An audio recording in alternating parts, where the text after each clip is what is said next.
Bom, eu sou chamado de várias maneiras, né? Acho que é um bom começo.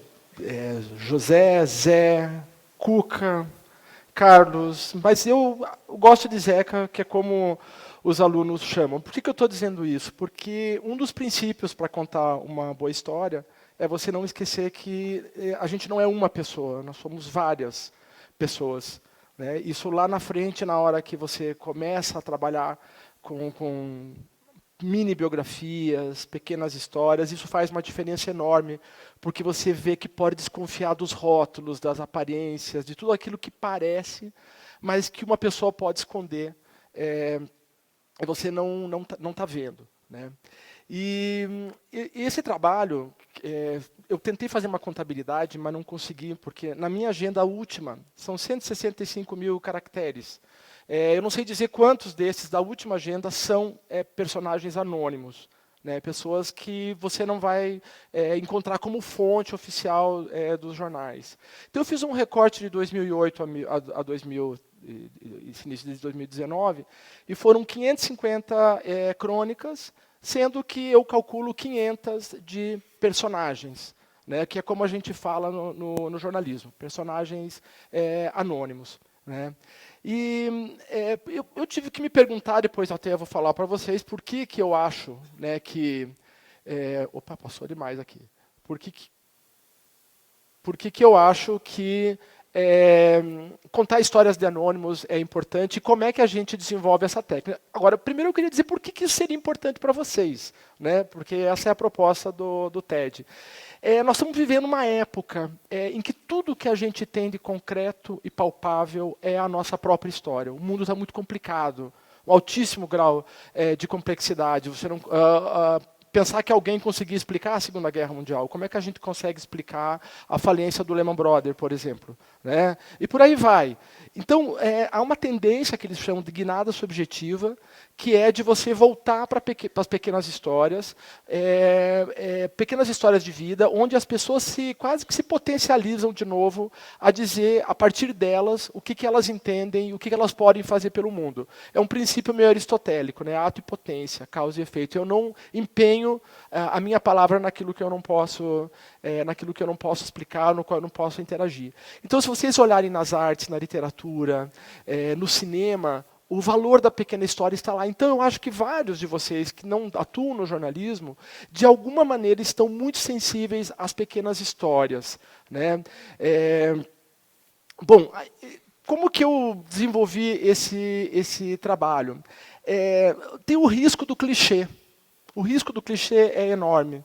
Do seu João e da Dona Maria, né? Como eu vou falar um pouquinho mais adiante. O risco de você contar uma história tola, que não tenha força nenhuma, né? Então, eu vou contar para vocês um pouquinho das técnicas que eu desenvolvi, o que eu aprendi na marra, na hora de contar essas pequenas histórias. Então, o primeiro é acreditar que toda a vida é habitada pelo extraordinário, né? Às vezes as pessoas me perguntam, mas você inventa? Como é que você encontra essas pessoas, né? Eu acho que inventar é assim, um bom princípio, não para publicar o que você inventou, mas iniciar o teu relacionamento com as pessoas imaginando quem poderia ser aquela pessoa.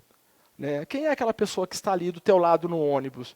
Né? Eu até brinco muito com os meus amigos, a gente faz laboratório, amigos e amigas, inventando histórias sobre eles, algumas até se tornam na cabeça da pessoa uma verdade, uma tem 13 mil pés de café, outra, e coisas do gênero, que a gente vai brincando e inventando ali, como uma forma de iniciar a história de dizer, olha, eu não tenho 13 mil pés de café, mas eu tenho outra coisa.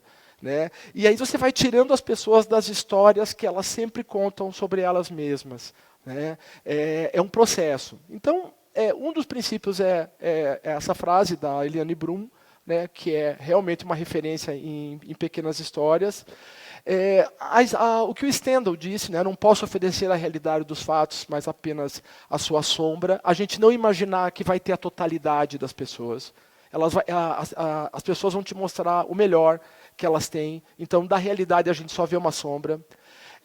Uma parte das pessoas é permanente, a outra parte é de repente. Quer dizer, todo esse processo é bastante líquido.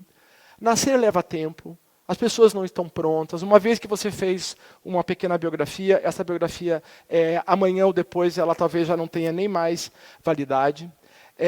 A vida tem as suas regras, as suas razões, a frase do Rilke, que é famosa. A arte é o domingo da vida.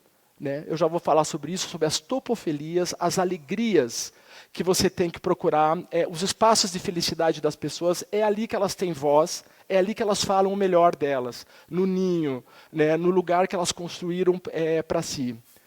Não me interessa a maneira como as pessoas se movem, mas o que as faz se mover. Né? Essa frase da Pina Bausch, quando perguntaram para ela onde que ela se inspirava para produzir as coreografias dela, ela disse que não era no movimento das ruas, mas os movimentos internos das pessoas. E às vezes a gente tem que perguntar para as pessoas o que as move. Bom, antes de falar de mim, porque eu acho que se você não se conhece, você não vai contar boas histórias. Deixa eu pegar minha cola aqui, se vocês não levem a mal. Quais são as ciladas, as cascas de banana na hora que você vai contar uma história de alguém? Um é o exotismo. O exotismo é achar que o Iron Man é um personagem. O Iron Man não é um bom personagem, porque você não se identifica com o Iron Man. Você não anda de tanga no frio, com a bicicleta do lado, com o corpo todo besuntado. Então, a posição do espectador, do leitor, é a posição de quem está rindo do outro. O outro é risível. O outro não pode ser risível. Então, em geral, as pessoas me escrevem dizendo, olha, tem um personagem assim ou assado. Geralmente é um personagem exótico. É lógico, o personagem exótico pode guardar uma grande história. Como a Borboleta 13, por exemplo, aquela senhora que durante anos cantou loteria no centro. Ela não era um personagem que estava na minha listinha. Bom, mas um dia perguntei, você já ganhou na loto alguma vez? Não. Onde é que você mora? Ela morava numa casa de fundos, no sítio cercado. E lá, sim, lá estava a Borboleta 13, fora da fantasia dela. E ali, sim, surgiu uma grande história. Outra cilada é a pena. Manipular os sentimentos do leitor, que ele tem que chorar e se sentir impotente e desgraçado porque ele tomou café da manhã aquele dia e aquele personagem tem uma vida trágica. Não é um bom caminho. É preciso mostrar o que a gente chama de espírito humano. O espírito humano é a capacidade de realização. Eu não estou falando aqui de histórias de superação, que é um cacuete, um macete da mídia brasileira, principalmente, de fulanizar os problemas. Aquela pessoa superou os problemas e você não superou porque você não fez igual àquela pessoa. Isso é muito ruim. Mas o espírito humano todo mundo aplica de alguma maneira inteligência, razão, sensibilidade. Né? Quando eu vou mostrar alguns personagens, eu quero falar justamente qual é o espírito humano que move essas pessoas. E é esse que é o grande desafio sempre de localizar. As topofilias, os espaços de felicidade, você tem que ir onde essa pessoa mora, onde ela construiu para ela um ninho, o princípio do bachelar, onde está o ninho, estão os sonhos, e onde eu sonho, eu falo melhor. Eu vou falar melhor de mim. Então é preciso ir com o personagem aos lugares que são os espaços de felicidade dele. Descobrir os instantes mágicos da vida dele. Ele não uma biografia, uma crônica de pessoas, ela não é um nasceu, cresceu, ganhou dinheiro, isso ou aquilo. Qual foi o fato marcante? A grande perda, o grande ganho, aquele dia em que tudo mudou, o teu antes e o teu depois. A gente diz que é a dobra da vida. Um dia uma mulher me falou assim, eu não tive a dobra da vida.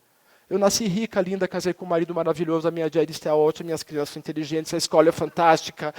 E quase que eu falei, essa é a tua dobra. Você está passando impune pela vida. E é ali que está a tua história. Né? A gente tem que evitar um julgamento. O importante é saber quais são as razões. Quais são as razões que movem aquela pessoa. Né? Isso é fundamental. Não aplicar a regra do cristianismo, né? Que procurar só a santidade do personagem. O modelo de um bom texto sobre pessoas é a mitologia grega. Os deuses têm paixões, os deuses têm defeitos, os deuses também cometem crimes, cometem erros. Porque se não houver isso, o leitor não vai ter verossimilhança com aquele personagem. Ele vai olhar para aquele personagem e não vai achar que aquilo tem a ver com ele. E fugir do seu João e da Dona Maria. né? Parece que todos os velhinhos nas matérias sobre personagens são assexuados, todos os jovens são imaturos, né? Todos os pobres são pessoas que não têm capacidade de reação.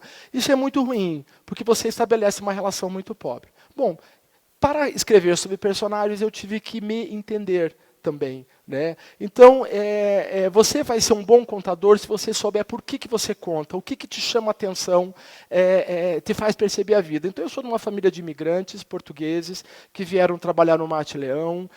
A ambiguidade sempre esteve presente na minha família. Essa foto porque a ambiguidade está presente nos personagens e você tem que estar com o olho aberto para isso.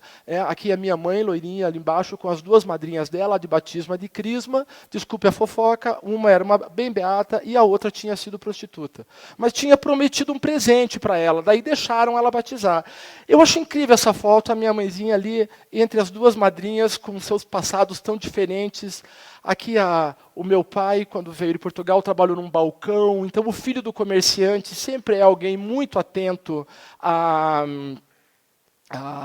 às histórias dos outros. O casamento deles não foi um casamento assim tão extraordinário, mas eram duas noivas com o mesmo vestido, no mesmo dia, casando com portugueses em horário separado. Essa história sempre mexeu muito com o nosso imaginário.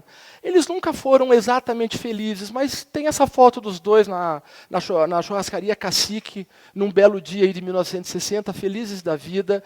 A vida tem sempre algo que você não encontrou. E aí, meu pai, trabalhando na Gazeta do Povo, como motorista durante muitos anos, e lá em casa estava cheio de jornal que ele vendia. E daí nasceu aquilo que é a minha paixão. Ele achava que eu ia gostar de carro, mas não deu certo, né? Que foi se impressionar com leitores. Né? O meu filtro de encontrar personagens é saber da vida deles, é saber o que eles batalham, tudo mais, mas eu quero saber também o que eles leem, onde eles guardam os livros dentro de casa. Né? Então aqui eu vou encontrando aí nos livros na internet fotos de grandes personagens com um livro na mão, a Frida Kahlo, os Beatles, lendo o jornal, e aqui o jornal chegando. É uma paixão, porque é ali que os personagens ficam bem, é dentro de um jornal. Num jornal dialogando com uma estatística, com uma notícia trágica, com uma notícia internacional, e ali está aquela pequena vida que você pode apalpar. E isso que é muito importante. Né? Então, fica para vocês essas dicas, o meu tempo já esgotou, de que quem quer que queira contar histórias de personagem, é importante estar ombro a ombro com ele. Não considerá-lo ninguém menor, nenhum objeto. Não manipular as emoções do leitor. Saber que o que torna grande aquele personagem é também a sua sombra, não só a sua luz. Muito obrigado.